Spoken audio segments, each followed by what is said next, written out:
premier thème, voilà, c'est Anne Hidalgo, meilleure candidate pour 2022, parce qu'au lendemain des régionales, on constate une accélération de la maire de Paris. Elle était ce matin sur France 2. Je vous propose de l'écouter. Je pense que les propositions que je peux porter, à la fois en venant de cette expérience qui est la mienne, en ayant l'écologie comme cap pour transformer l'économie de notre pays, mais aussi les questions d'égalité, de lutter contre les inégalités dramatiques qui sont en train de miner notre pays. Je pense qu'il y aura sans aucun doute des propositions qui intéresseront les Françaises et les Français. Alors, en parallèle, parce que les choses sont bien faites, 200 élus, principalement des maires de gauche, ont lancé un appel à sa candidature. Pour nous, c'est Anne. Patrick Pelloux, pour vous, c'est Anne aussi ? Pour moi, pour l'instant, je cherche un programme, d'accord. Alors oui, à l'entendre ce matin, il n'y en avait pas, parce qu'elle cherche des idées pour l'instant. Je suis de gauche, d'accord. Je suis de culture de gauche, sans parti, mais je suis de culture de gauche pour la culture et je dirais pour la lutte contre la pauvreté. C'est sûr que nous sommes vraiment, par rapport à ce que disait Voltaire en son temps, nous sommes de plus en plus avec un petit groupe d'individus qui profitent d'un grand groupe d'individus et ce grand groupe d'individus passe son temps en fait à nourrir le petit groupe d'individus. C'est les profits et c'est tout ce qu'on voit et vous pouvez décliner ça aussi bien dans les médias quand on voit les rachats qu'il y a par TF1 qui rachète RTL, M6, etc. Donc il y a quelque chose qui se passe dans la société d'inégalitaire pour reprendre ce que vient de dire Anne Hidalgo.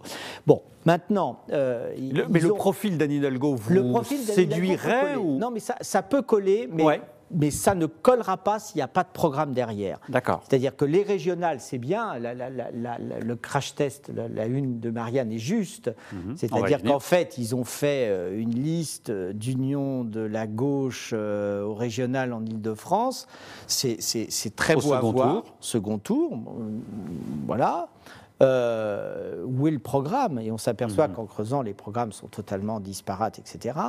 Et si vous voulez, c'est un peu court aussi de dire on va mettre de l'écologie à toutes les pages. Qu'est-ce que ça veut dire ? Je veux dire, moi, ce que j'ai vu, notamment avec la crise de la Covid-19, c'est que ça nous a explosé à la figure de voir qu'on a perdu notre souveraineté sur les médicaments, on a perdu notre souveraineté sur le matériel médical. Donc ça veut dire réindustrialiser la France. Qu'est-ce que ça veut dire pour la gauche de réindustrialiser la France ? C'est un enjeu absolument majeur. Tout à fait. On va y venir. On viendra sur le fond. Et juste un pavé dans la mare dans le monde de la gauche. Alors allez-y, si c'est un pavé dans la mare, je prends. Oui, bien sûr, évidemment. Ça va être le débat sur la retraite. Bien sûr. Et sur la société qui est basée sur l'âge, qui se trompe. Parce qu'on n'est pas vieux passé 40 ans, et on n'est pas un enfant en dessous de 30 ans, qui fait qu'on a une société qui construit en fait votre vie entre 30 et 40. C'est totalement débile. C'est débile. Bon. Ce qui veut dire que, et ça c'est le docteur qui vous parle, vous avez des gens qui ont 60-65 ans qui sont en pleine forme. Donc il faut revoir la conception de la retraite. Par contre, vous avez des gens qui à 40-45 ans sont usés. Donc il faut revoir totalement ça. Et c'est une idée de gauche. Parce que si la gauche reste avec des idées des années 60, elle ne gagnera pas. Bon, alors je ne suis pas sûr que tous les candidats de gauche vous séduiront. Du coup, sur le fond, peut-être qu'on va s'arrêter sur la surface, parce que sinon, ça ne vous plaira pas. Adrien Matou, alors, il y a votre une, on va parler de votre article. On voit dans les sondages que Anne Hidalgo ne décolle pas depuis 4-5 mois qu'elle est dans le paysage politique national. C'est quoi ? C'est entre 5 et 9. C'est quoi le problème ? Alors le problème, c'est d'abord la faiblesse de la gauche, en fait. C'est-à-dire qu'on parle beaucoup de le meilleur candidat de la gauche, qui pour représenter la gauche, etc. Et à mon avis, il y a deux problèmes quand on parle de ça. Le premier problème, c'est la faiblesse de la gauche, qui même rassemblée, et j'y viendrai, c'est pas si simple, doit émarger à 25% en gros de la population, dans les gens qui veulent voter, donc c'est pas assez, il faut se demander pourquoi. Et ensuite, le deuxième problème, c'est de dire la gauche, parce qu'on dit la gauche... en fait, c'est les gauches. On se dit de gauche, mais il y a des gauches. Et en réalité, ils ne peuvent pas se blairer. Si vous demandez à des gens pourquoi ils sont de gauche, vous demandez à 10 personnes, il y aura peut-être 10 réponses différentes. Si on regarde un petit peu les gauches, il y a quand même... J'en viens au fond, mais il y a quand même des points de fracture majeurs. Il y a la question de la laïcité, la question de l'Europe, il y a la question de l'écologie. Patrick Pelloux, il en parlait. Il y a des gauches qui sont pour le nucléaire, il y a des gauches qui sont contre le nucléaire, etc. On peut décliner. Il y a beaucoup de points de fracture. Et en fait, on fait comme si tout ça était voué à s'unir, mais ce n'est pas du tout le cas. Et on parle d'Anne Hidalgo, mais la réalité, c'est que pour l'instant, le candidat le mieux placé au sein de ces gauches, au pluriel, c'est Jean-Luc Mélenchon. Et lui, pour le coup, il a un programme tout prêt et il est prêt à y aller. Mais qui n'est pas forcément compatible. Qui n'est pas forcément compatible. On n'est pas sûr que les candidats de l'un soient prêts à voter pour l'autre. Mais surtout par rapport à ce que vous disiez, par rapport à la laïcité.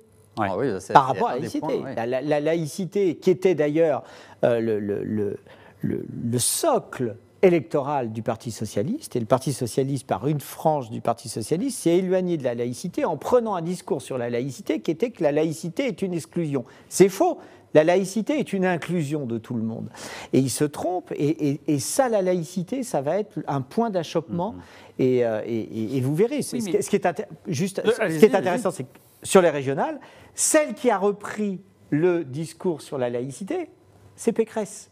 Ouais, ça n'a pas été la gauche. La droite en grande partie. Bien sûr, bien sûr. On évoque les divisions des gauches, mais au fond, Adrien Matou était trop jeune pour vivre le 10 mai 80. Il avait j'étais un peu en dessous encore. Un peu en dessous aussi, mais bon, vous avez entendu parler. Les gauches étaient divisées sur les nationalisations. Ouais. Oui, mais même sur le fond. Ouais. Et pourtant, un homme a réussi à les rassembler. C'est plus possible aujourd'hui. Les divisions sont trop fortes. Comment ? Non, puis vous aviez tout le talent de fond.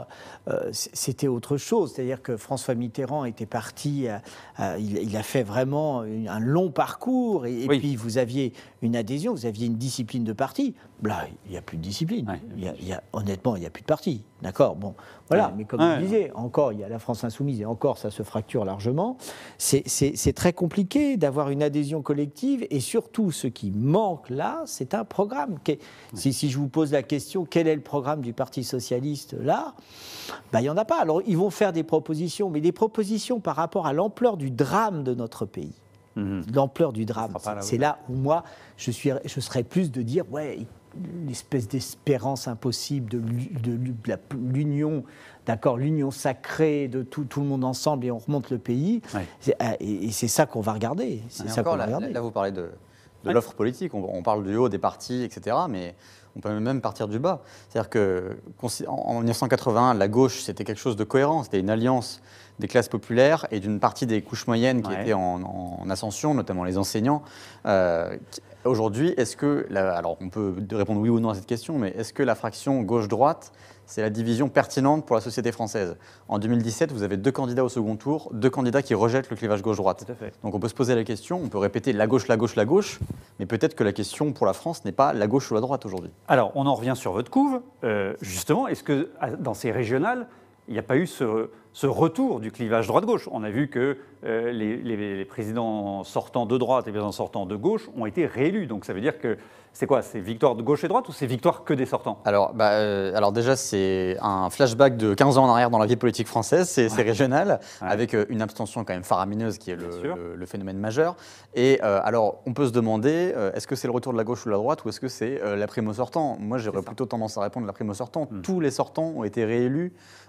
Quasiment sans exception, même sans exception, je crois, dans la France métropolitaine. En métropole, par la Réunion. Et en réalité, alors nous, on a testé les différentes formules d'union de la gauche, et en fait, c'est l'union la plus traditionnelle qui crée le plus de dynamique, qui est en fait une alliance PS-PCF au premier tour, et ensuite vous avez les électeurs insoumis et écolos qui ont tendance à voter pour ces listes-là au second tour. Mais est-ce que c'est cette union de la gauche qui marche le mieux ou est-ce que c'est la prime au sortant qui marche le mieux ? Ça, on ne pourra pas le dire. Mais le gros score de Carole Delga le gros score de Carole Delga s'explique en partie par son bon bilan et en partie par le fait que son type d'alliance a bien marché. C'est-à-dire PS-PCF au premier tour. C'est ça. Mais refus de la France insoumise. Refus de la France insoumise, effectivement, sur la laïcité. Après, c'est une régionale, c'est pas une présidentielle. Oui, voilà. Est-ce qu'on peut appliquer ça, laisser Mélenchon de côté pour la présidentielle ? Impossible. Ça va être impossible. C'est impossible. À mon avis, c'est impossible. Il y a un appétit, c'est sa vie. D'accord, il va y aller. Il va y aller. Le scénario du Baron Noir, cette série. On sait très bien que si vous avez 7 ou 8 candidats de gauche, ils ne seront jamais au deuxième tour. Bon, voilà. Là, la seule espérance de ne pas avoir Marine Le Pen au deuxième tour, c'est si en effet Zemmour se présente, il va bouffer les voix. Donc peut-être que tout le monde se dit, c'est super que Zemmour se présente, comme ça Le Pen, elle ne sera pas au deuxième tour. Voilà. Mais le débat qu'il y a là, qui devrait passionner la classe politique, et il s'en éloigne, c'est l'abstention. Est-ce que la France, grande démocratie, où on a donné vraiment des tas d'éléments dans l'histoire pour la démocratie, on laisse cette espèce comme ça, de prétention d'un peuple de dire on ne va plus voter, ça n'a pas d'importance. Non, moi je suis un ardent partisan du vote obligatoire, comme ça se fait dans d'autres pays, parce qu'on ne peut pas laisser une démocratie s'écrouler. C'est pas possible. C'est impossible. Quelle est la légitimité ? Je ne sais plus quel journal, je crois que c'est Libération, qui a fait un rapport. En fait, ils ont tous été élus avec 15% des voix au final. Le Parisien. C'est le Parisien. 15 et 18%. C'est pas possible. Ouais. Donc il faut d'un coup se poser la question, et moi, honnêtement, de rendre le vote obligatoire, c'est juste respecter la démocratie, respecter l'histoire de France, et surtout respecter les pays qui n'ont pas le droit de vote. Parce que qu'est-ce que c'est que cette espèce de prétention de notre peuple de se dire on ne va pas voter ? Alors oui, derrière ça, en effet, il faudra reconnaître le vote blanc. Ça c'est sûr. Alors, je vous propose qu'on revienne quand même sur le cœur de notre sujet, c'est-à-dire Anne Hidalgo, et écoutez ce que disait David Cormand, qui est eurodéputé Europe Écologie Les Verts, c'était hier sur Public Sénat. Elle ne le dit pas souvent, mais Anne Hidalgo est socialiste. Je pense que la social-démocratie ne correspond plus n'est plus une réponse aux enjeux du XXIe siècle. Et par ailleurs, il ne vous a pas échappé qu'Anne Hidalgo et les écologistes à Paris, c'est quand même un peu plus que compliqué. Donc c'est compliqué de se mettre derrière quelqu'un qui considère que nous serions ambigus, par exemple, avec la République. Il faut être cohérent dans la vie. Pardon. Alors, Hervé Matou, on évoque deux sujets, effectivement. La bagarre entre les écolos et les socialistes pour être devant, au moins dans les sondages. Et là, on voit dans les élections, notamment, puisque David Cormand cite Paris, c'est Valérie Pécresse qui est arrivée en tête. Donc pour Anne Hidalgo, c'est compliqué. Alors c'est Valérie Pécresse, et en plus, le candidat écolo est arrivé devant le candidat socialiste. Et ça a été le cas aussi au Pays de la Loire, où Mathieu Orphelin est arrivé devant le candidat socialiste. Ouais. Alors le problème, c'est que si vous écoutez un petit peu les socialistes et les écolos, avant les régionales, ils disaient tous les deux il y aura peut-être une union rose-verte à la présidentielle. Reste à savoir quel sera le candidat qui va la mener, et ça va se décider au régional. Au régional, voilà. Sauf que les régionales, c'est compliqué, parce que les socialistes ont gardé toutes leurs régions, mais il y a d'autres régions, alors c'est les régions où les socialistes n'étaient pas sortants, où les écolos ont fini devant eux. Donc là, vous vous retrouvez avec une situation où le même jour, d'ailleurs c'était hier, il y avait Anne Hidalgo qui se présente, mais il y a aussi Piolle, Éric Piolle, maire de Grenoble, et Yannick Jadot qui se sont présentés. Donc vraisemblablement, et d'ailleurs Mélenchon l'a dit aujourd'hui dans sa conférence de presse, il devrait y avoir un candidat écolo, un candidat socialiste, et Jean-Luc Mélenchon pour la gauche en 2022. Donc, Patrick Pelloux, vous comprenez cette accélération ? On n'est même pas à une semaine des régionales. On a l'impression qu'on a tourné la page, vous évoquiez, personne ne tire les leçons de l'abstention. Et là, ils se déclarent tous, quasiment tous candidats, où ils se mettent en ligne. Mais parce que l'erreur de politique qu'on a fait, ça a été le quinquennat. C'est tout. Il fallait garder le septennat. Ils n'ont plus de temps de souffler. Merci Jospin, donc 2000. Mais Chirac, c'est Chirac. Il se les fait un peu imposer quand même. Oui, il se les fait imposer. Mais ça a été quand même. C'est quand même tartine. Ils n'ont pas le temps de souffler. Ce qui fait qu'il y a cette espèce d'entre-deux de notre démocratie, entre est-ce que finalement on est sur le bipartisme à l'américaine avec une élection tous les 4 ans, 5 ans, est-ce que c'est pas. Non. Et alors c'est là où ça reprend, parce que c'est lui qui avait évoqué ça à la dernière présidentielle, le débat de Mélenchon, de savoir s'il ne faut pas inventer une 6e République. Mais là, vous avez un tel débat.